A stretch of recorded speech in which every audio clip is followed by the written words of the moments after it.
In this part of the lecture, I want you to perform a small assignment on the digitalization of procurement systems and the changing IT landscape in purchasing and supply management.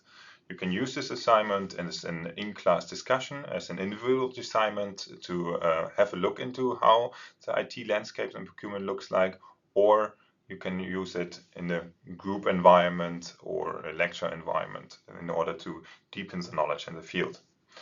An explanation of the outcome of the assignment is also provided. So where's the assignment focusing on? This assignment will focus on the System Innovation Scout role. And who is the System Innovation Scout? Basically, what are the responsibilities and what are the tasks and what kind of skills are necessary to perform that task? Before I start explaining the task, I want to explain the relevance of this role. When we look into studies, we see that organizations do not tend to implement technology due to a mismatch between what the organization is needing, which we can include into the TOA model, Technology Organization and Environment model, or we see that there is a problem that the individuals are not accepting the technology, which we can include into the technology acceptance model. So when we combine both, we basically should have a good outcome into the technology implementation. So what does the System Innovation Scout need to do? Yeah, the System Innovation Scout needs to understand what kind of technology, for example, is around. So what kind of technologies are useful, RPA, AI technologies, and so forth. But he also needs to understand how the organization looks like, what's demanded by the organization, what are the needs of the organization, and should be very informed on the environment. So what are currently developments in the field of purchasing and supply management? The System Innovation Scout should understand in order to implement relevant technology. And then in the next steps, the System Innovation Scout needs to make sure that there is a perceived usefulness of the technology. So we cannot convince somebody in procurement to just use a system if there's no specific use case of it. So each person in the purchasing and supply management field needs to understand a certain need of the technology or usefulness of the technology in order to implement it. Because when it's a quite easy technology to use, and it's quite useful, there's the attitude towards using the system is significantly higher than just trying to implement it up top down, for example. So there's an intention of using technology, and then at the end there's actual use of the technology.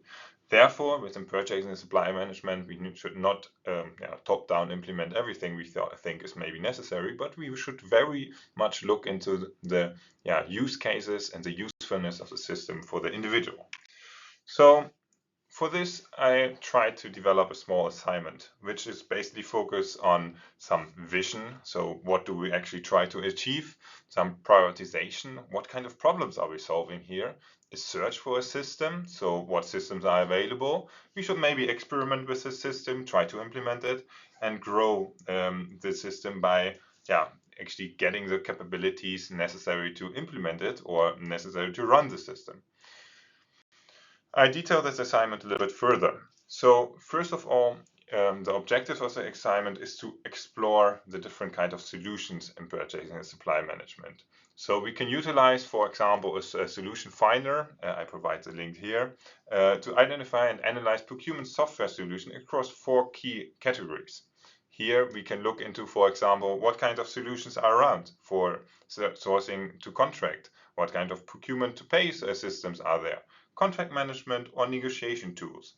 So what I want you to do is access the tool finder, and then for each of those 4 categories, so these are the 4 categories: sourcing to contract, procure to pay, category management, negotiation, apply the appropriate filters and identify a relevant software solution, count and record the numbers of solutions available in each of these software solutions, and provide a brief description, 2 to 3 sentences, explaining the primary function of and the benefits of tools in that category. So what are the benefits of implementing, for example, a procure-to-pay system? What are the benefits of a category management system?